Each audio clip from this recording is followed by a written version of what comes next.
Here we are yet again, this time to talk about America during the First World War between 1914 and 1918, which goes hand in hand in some ways this unit with the Progressive Era. Sometimes the Progressive Era contains this 4 years of war, and we'll see that there are some connections between what progressive leaders and activists wanted and their thoughts about the war itself. So, starting with a quote from a brand new, or very new, good book on the America's involvement in this Great War, as it was called at the time. By the way, they called it the Great War, not because it was a great war in the way you use the term, but great meant gigantic. It was the world's biggest war to date by far. Of course, that would be dwarfed within 20 or so years by the Second World War in terms of destructive power, loss of life. But at the time, this was the granddaddy of all wars, if you measure it in terms of loss of life. But actually, if you measure it in other ways, that would have been true too. So the Great War, or the First World War, as J.G. Meyer says, the war changed the United States politically and economically and in its very nature, challenging Americans' understanding of themselves as a nation and their nation's place in the world. So it is a seminal event in our history, and I think it's true that it changed American life in multiple ways forever, some of which we'll see in the following. So this is yet again another unit, or part of a unit, on foreign policy. We talked about the Spanish-American War before and the beginnings of American imperialism around it. And we have some similar themes here, or some progressions. So the United States on the world stage for the first time, and the big question there in print, how does this appear to be a natural progression? Well, remember that, at least according to the Internationalists, that group of Americans and American leaders that believed in a more robust American foreign policy, there was a tendency to think about expansion further and further. After the United States, continental United States, was taken by Americans at the expense of Native Americans and Mexico and other European countries, Spain, Great Britain, etc., then there was a perceived need to expand American influence beyond that into the Caribbean basin, and so on and so forth. So in some ways, America's first major foreign policy and wartime foray into European politics and warfare seems like a natural progression. I don't mean natural in a good sense, per se, but natural as in it was likely to happen.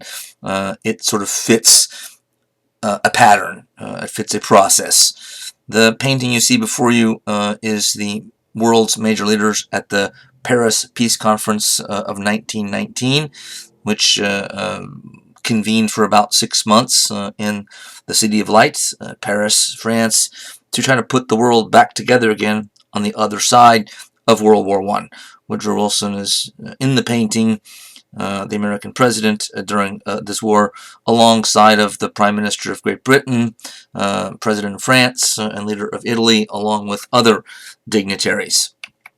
We'll get to the Paris Peace Conference. So here's one of the places where we go back to a theme we laid down already that I told you then would be consistent throughout much of our class, and that's the conflict between isolationists, the more old-fashioned group, and internationalists, the newer group. And I also said, furthermore, that the isolationists and internationalists are involved in a back-and-forth seesaw battle for control, each one wanting their ideas to prevail, but it's not clear who's won until after World War II, and we're only at World War I. So this is still a raging battle between the two. And we could say, I think to simplify here, that during the war itself, at least once the U.S. got involved, the internationalists had the upper hand. After the war, America sort of shrinks back to its more traditional isolationist stance, and so that group had the upper hand. Another way to see this would be that isolationism has always been kind of the default position in American foreign policy. Internationalism tends to be, at least at this point in our history and before, kind of a temporary way of doing things, and then once the temporary crisis, the temporary need is over, America snaps back into its isolationist traditions. So that really is true here. We could also add another way of looking at this, that when the war started, since the U.S. Stayed out of it, as we'll see, the isolationists got what they wanted there. Then when President Wilson got the country involved, actually sending millions of troops to Europe to fight in the war, the internationalists got what they wanted, and after the war, as Americans sort of relinquished any ongoing commitment to Europe, putting the pieces back together after the war was over, then the isolationists get the upper hand again. So back to isolationists, internationalists one more time, and this won't be the last time, even that being said. Isolationism, as far as definitions are concerned, we've already talked about it, but since we're going to deal with it again and again, this quote from an isolationist congressman in 1940, so it's a little later, can help us further define it. I'm not going to read that for you. You can study it. I won't ask you specific questions about the actual quotes, but it will help to understand isolationism once again for possible questions about it on an upcoming exam. And the same with internationalism, quote from another major leader, Secretary of State, in a later period as well, around World War II, but the sentiments and ideas are basically the same. We already know from our last unit on the progressive era that Woodrow Wilson had a gigantic impact on the course of American politics right up until this day. We talked about the way in which that was true with regard to domestic policy, and I promised, or threatened, that I'd talk about how that's true with his impact on foreign policy. And here we go. So Wilson, a wartime president, elected a couple of years before the war, but he's actually most known for his stewardship of the country during this great war. So one of his lasting influences on foreign policy, though certainly not the only one, was sort of the question, or is the question, still comes up, how to get Americans to support foreign ventures, how to get Americans to support foreign wars, which might sound like a silly question, but it was a little more tricky for American presidents than, say, their European counterparts, Great Britain, France, Germany, Russia, Poland, Italy, because the United States has always been a very geographically protected country. So since we have huge oceans to the west and the east, we've always been really protected from attack, realistically speaking, from either of those directions. Since Canada, right, at least by this time, was absolutely no threat whatsoever. It's true to this day. We're allies of Canada, huge trading partners. We have similar political systems and cultures. They're not going to be an enemy anytime soon. The only, at least directionally, north, south, east, west, the only potential threat to U.S.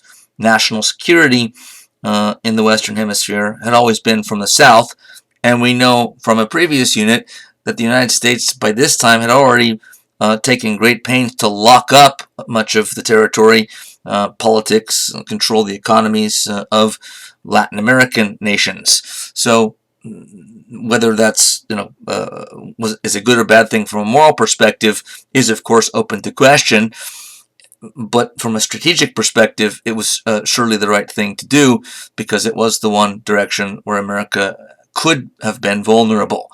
But why do American presidents, and I say do because it's still true now, have an extra challenge in getting their citizens to support wars? It's not that American citizens haven't been patriotic in the past, or even now. It's because we are so geographically insulated and protected that it doesn't sort of always seem necessary. So in Europe, for instance, this isn't true across the board with regard to every European country, but let's take Germany or Poland. Their geographical place, surrounded by other countries, all of them potential enemies, right? And when a war starts, all things being equal, you don't have to do much more than say, hey, we're going to be invaded by this country over here, and maybe by the country on the other side, because they're in alliance with each other. So you better join the military and support the war effort, because your house might get burned down. Your kids may be killed if this country gets overrun and conquered by or defeated and destroyed by a foreign power. Since that was never a realistic possibility, and Americans certainly knew it by this time, it's much harder to convince them why they should send their sons overseas to potentially be killed when there's no, at least immediate threat to America, and certainly no military threat, at least on our home territory. Now, of course, that will cease to be true to some degree, after 9/11, Pearl Harbor before that, World War II. But even then, those weren't. I mean, I'm not diminishing the importance and the suffering and of thousands of Americans in both of those attacks, but they weren't invasions of America. So in neither case, Pearl Harbor, World War II, and 9/11 in 2001, in neither case was the United States' very existence and survival at stake. So it remains true to this day that America is in many ways impervious to attack, at least if that means foreign soldiers, boots on the ground, invading the country. I mean, it's almost unthinkable. I'm not saying it's impossible. Can't predict we can predict the future. We can't always predict it accurately. So it could happen, but it's extremely doubtful. Even now. So what Wilson did, and American presidents have sort of emulated this ever since, because it tends to work, and that is he figured out, partly out of a felt necessity on his part, how to motivate Americans to willingly go overseas, or send their kids overseas to get shot at in a war that might not seem like it has anything to do with the United States or even U.S. interests. Well, you do it by adding a strong dose or shot of idealism. And Wilson was full of idealism, to a fault, as we'll see. So at one point he said, "We are chosen to show the way to the nations of the world how they shall walk in the paths of liberty." The idea being, one of the ways, and it's really been, I think, the most consistently and best way to get Americans to support a war, whether it's a good thing or a bad thing, is to basically say, we're the country that has to promote liberty in the world. It's our responsibility to teach people, or bring people, even by the threat of force at gunpoint, to bring them a better life, to bring them liberty, equality, human rights, etc., etc., democracy. So the way, that's not the only way, but the most consistent way to get Americans to support wars is to dress it up in some sort of idealistic cause, some sort of principled moral cause. Whether that's actually true or not, can depend, and also depend on who you ask, but it tends to work. And Wilson was really the first to kind of lay this on thick and heavy, though it helped that he clearly believed that it was true. Wilson actually believed the United States had a duty to bring liberty and freedom to other countries, and that's what it was doing in World War I. It may or may not have been true, that or might have been true or not true at all, that's actually what's happening, but it helped Wilson to sell the idea to the American public, whether true or not, that he actually believed it. So we're going to start with over here, and eventually get to over there. Over here, as you see, is a title of a book on this subject that I stole from a current Stanford history professor. It's an excellent book on the domestic scene during World War I. So this isn't a book about the battles, American troops in Europe. It's about what was happening at home, politically, socially, culturally, economically, etc. And when we get to over there, I will be stealing that phrase, over there, from a popular song during World War I, a British song about our troops sort of over there, across the English Channel in France and Flanders, etc. So over here, in this section, we're going to examine what's happening in America and how the war affected American life. And over there, we'll see Americans actually going overseas and participating in the war, at least in the last part of the war. The official U.S. policy about the war at first, when it broke out at the end of the summer in 1914, and ongoing for a couple of years thereafter, was neutrality. So the Wilson administration was committed to official neutrality. And this, again, is consistent really with isolationist foreign policy thinking, going all the way back to the beginnings of the Republic. George Washington as first president, who counseled the United States to stay out of European conflicts. So Wilson isn't doing anything new here. He's going back again to the default position most, what Americans know most about when it comes to foreign policy, what they naturally tend to expect. So many Americans, not all, but many of them started this war thinking, it's good that we're staying out of it. It's a European war. It has nothing to do with us. We don't have any skin in the game, so why should we be there? So the official position was neutrality. Although that position was misleading from the beginning, because it's also true that the U.S. banks were already loaning lots of money to the British and the French, and not to the Germans. So if you've got a lot of investments wrapped up in one side in the war and zero on the other side in the war, are you really neutral? The answer is basically no. It's also true that Americans, though as a whole, kind of ambivalent about the war. Some took, at least in sympathy, emotionally, were partial to one side in the war, and others the other side. And that's true, at least some of it, because America already was a land of immigrants. So there were plenty of American immigrants, or descendants of immigrants from one side in the war, Germany, Austria, and plenty from the other side, Great Britain, France, Russia, and some of the smaller countries on one side or the other. So that made neutrality a little more difficult, and a little, when you know that, it doesn't sort of seem like America was as neutral as the official policy sounds. But it is correct to realize that in the early years of the war, President Wilson and his administration were committed to neutrality. He was not in favor of America going to war, getting involved in this war. That's true. What's amazing about this is that he totally changes his mind in the middle of the war.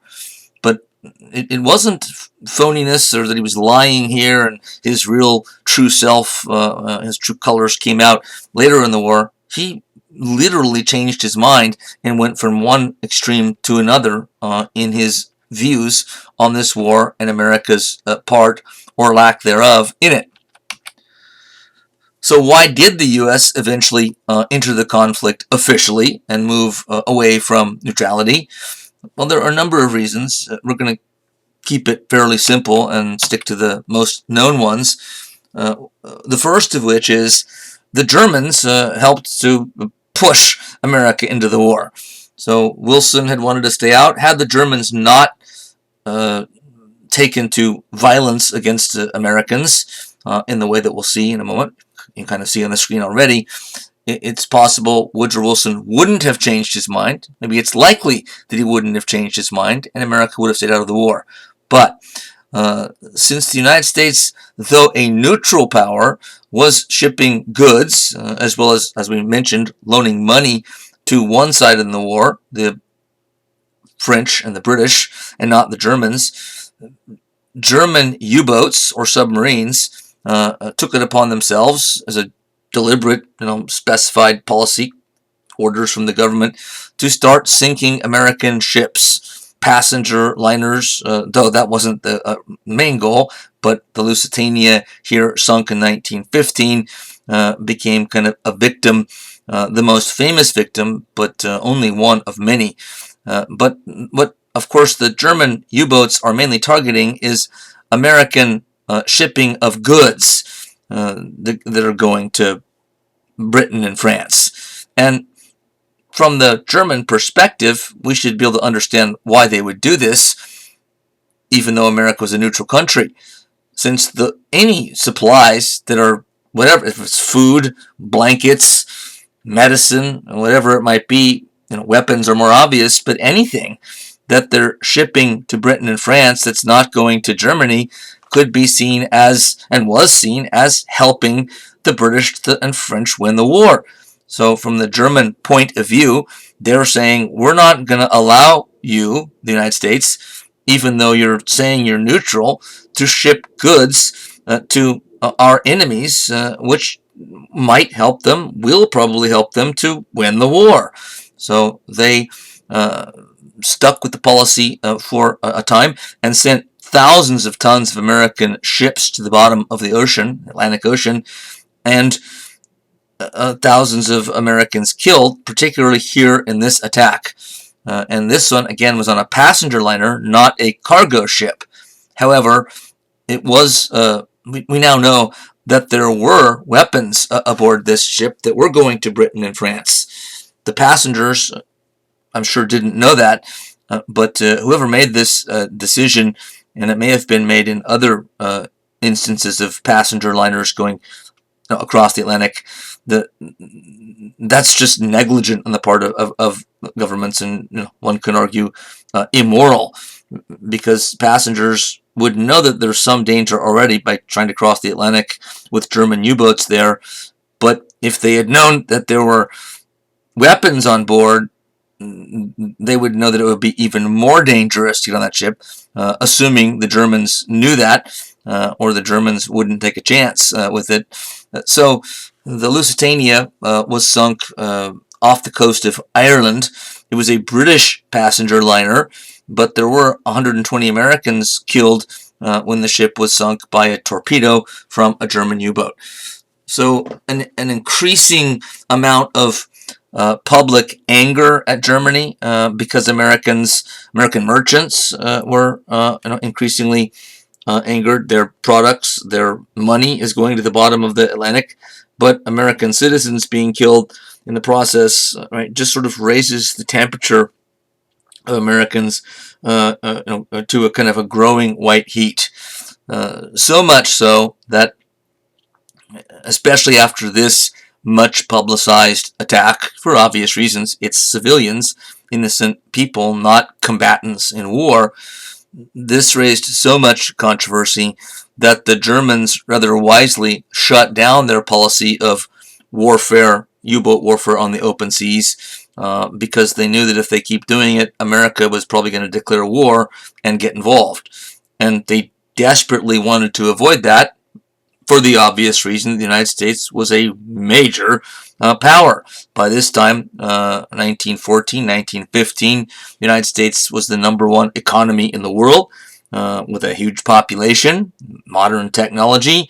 So they weren't somebody the Germans wanted to see entering the war. However, after a year and a half or 2 years of aborting that policy, the Germans brought it back towards the end of the war and started the process again, going back to sinking American ships. Why? Because by that time they were a bit more desperate. looked like they were starting to lose the war in Europe, and they thought we don't really have a we don't have a choice. We've got to do something to stem the tide of the British and the French, the Russians against us. Although the Russians eventually drop out of the war, and so we're going to take a gamble and start sinking American cargo ships again, and hoping that that helps us to end the war. Sooner rather than later, and hopefully sooner than the Americans will declare war on us and can get troops here. We'll try to end the war before that. So they were rolling the dice, taking a big risk. But once they resumed, of course, then the drumbeat for war in America was back on again and bigger than ever. And by that time, 1917, as we'll see, Woodrow Wilson had changed his mind about the efficacy and importance of going to war in Europe. Another big factor in the American decision to go from neutrality to a declaration of war against Germany was the Zimmermann telegram, which was, you can see, I think, from this, or we'll be able to, how shocking this was to American citizens when they heard about it. British intelligence intercepted a secret message, telegram in code, deciphered the code that went from the German foreign minister, their guy in charge of foreign policy, Zimmermann, to the government of Mexico. And it said, as deciphered, we make Mexico a proposal of alliance on the following basis: make war together, make peace together, and generous financial support and an understanding on our part that Mexico is to reconquer the lost territory in Texas, New Mexico, and Arizona. The settlement in detail is left to you. What they're offering is a deal and saying, look, if you, the country of Mexico, use your armed forces to attack the United States, which will help pin, troops down in the U.S., relieve any burden that might be put on us if they were to send troops over without this happening. In a sense, they have to fight on two fronts, one of them being their home front.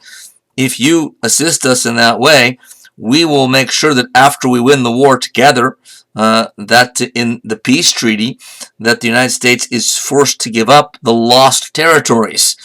Lost because Texas, New Mexico, and Arizona had been part of Mexico. California, of course, had too, until the Mexican-American War between 1845 and 1848. However much cosmic justice, we might see in this, since the United States did steal what were those states by this time, that territory from Mexico in the mid-19th century, it still was shocking to Americans to think that this could possibly happen, and we might see Mexican troops invading the southwest of the United States in alliance with Germany. Now, in the end, Mexico didn't do this. Wisely, that is, because they most likely would have lost, since the United States was a much bigger country. So they didn't want to, the Mexican government did not want to incur the wrath of the United States. They saw this as too much of a gamble, so they didn't respond to the Germans with a yes answer. But that's not the point. The point is that the very fact that the Germans did this shows how far they're willing to go to try to undermine the United States and defeat the United States if things got worse. But this, of course, helped make them worse. So the makers, those in charge of German foreign policy, like Arthur Zimmermann, must have known this was a gamble, and it did backfire on them. So those are the two main reasons that the U.S. got involved in the war, both because of actions Germany took, in this case sort of one action, with regard to U-boat warfare, actions over months and years. So Wilson changed his mind. In 1916, before the Zimmermann telegram, but after the Lusitania had already been sunk, so there was a period there where Americans were starting to get more involved in what's going on in Europe and thinking about the possibility of going to war, Wilson was still staunchly neutral, and he ran for re-election in 1916, running under the slogan, "He kept us out of war," and won the presidency. So, and he wasn't lying, right? You might think, well, he secretly wants the United States to go to war, but he has to run for re-election. He knows the war would be unpopular, so he's telling the public he's going to keep us out of war, and then only after he gets re-elected does he take us into the war. All of the evidence leads to a totally different conclusion, and that is that when he ran for re-election and was re-elected, he still fully believed the United States must stay out of this war, if at all possible. And he believed it was possible. But over a number of months, a fairly short period of time, considering the distance that he traveled in terms of his thinking on this, he went from being an opponent of America getting involved in the war and being the leading force in keeping us out of the war, to being not only a supporter of America getting involved and sending troops, but being a gung-ho supporter and a believer that not only should the United States get involved in the war, it has to get involved in the war. It's crucial not just for us, but for the world, for the United States to get involved in the war. So he really went from one extreme to another. And President Wilson did have this kind of tendency to think in terms of extremes and kind of move from one to the other. Whatever side he was on any issue, whether it was war or something else, he tended to self-righteously believe that his side was the right side and the other side was the enemy. So it is a bit strange, and certainly was a jolt to many of his allies in politics, or those who had been, when he admonished them after he moved to the other side and a totally different viewpoint, as being in favor of the war and trying to make it happen, and then pointing the finger at allies who weren't willing to go along because they hadn't changed their minds or their views, and he's now labeling them as an enemy. And from there, again, a vantage point, they're like, wait a minute, you were against the war yesterday, seemingly, and now you're pointing the finger at me and calling me an enemy when we're on the same side, like, seemingly last night. But that was sort of Wilson's cast of mind. Tended to be idealistic no matter what his viewpoint, even if he changed it to the other side. He still then changed his belief, but also he changed his belief but retained always sort of the sense that what I'm doing is a self-righteous crusade for justice and moral rectitude. So he ended up being, he was always this way. His father had been, I believe, a Baptist minister from the South, and even though he's not pushing any of these policies from a religious perspective, it's probably true, biographers have commented on it, that part of his idealism, his sort of crusader's mentality, he's always sort of involved in a crusade to do justice and to do the right thing. Even in his domestic policy, he kind of had that crusader's mentality, but he probably got that, at least in part, from his father and from his exposure to Christianity, since his father was a minister. The 14 points, which you see here, was Wilson's, at least at first, a famous speech that he made in front of Congress at the beginning of 1918. But he lays out there his plan for, of all things, world peace. And this is just after he officially gets the United States involved in the war and declares war on Germany and starts to prepare the country mentally as well as physically, materially, to send troops across the Atlantic Ocean to France to fight as allies of Britain and France against Germany. So why is this a plan for peace? Because this is part of Wilson's thought process about why it's imperative, not just for the United States, but for the world, that the U.S. get involved in the war. He's saying we have to get involved in the war because our presence, our participation, and what we do to help win the war will give us the ability after the war's over to insert ourselves into the peace talks and peace process.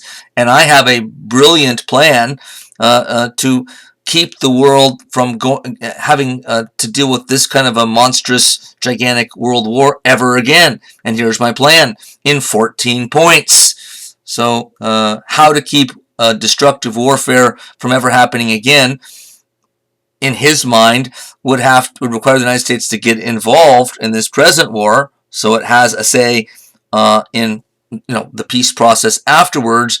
And now he has a plan for that peace process that will ostensibly keep the world, relatively speaking, at peace, forever after. The 14 points included, right? I've only given you 4, but I'm simplifying: free trade, weapons reduction, agreed upon by nations, self-determination of peoples, one of the big ones, one of the most important points, meaning that each people, however you define that, which wasn't easy, are supposed to be able to decide their form of government on their own. They're supposed to be self-governing. And the League of Nations, which was the cornerstone to his entire plan, and 14 points for trying to create a largely peaceful world after this war's over, which was really the idea behind not only what became the League of Nations, but of course that idea and the League became the parent of the present United Nations. So Woodrow Wilson really was the first conceiver of the idea of a permanent body that met consistently, regularly in the world, of leaders representing each country, so that they could deal with problems from a global perspective. It could be a global institution.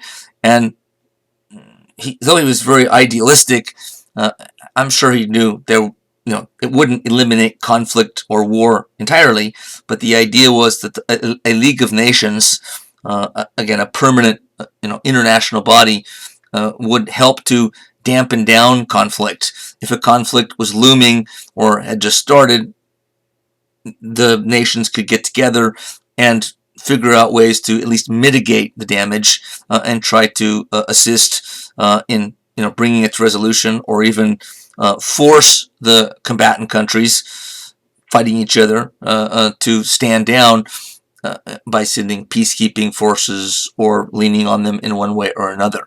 So this was the idea. The 14 points speech and the 14 points themselves were then highly idealistic. Sometimes his idealistic crusade here is referred to as Wilsonian idealism. Wilsonian idealism.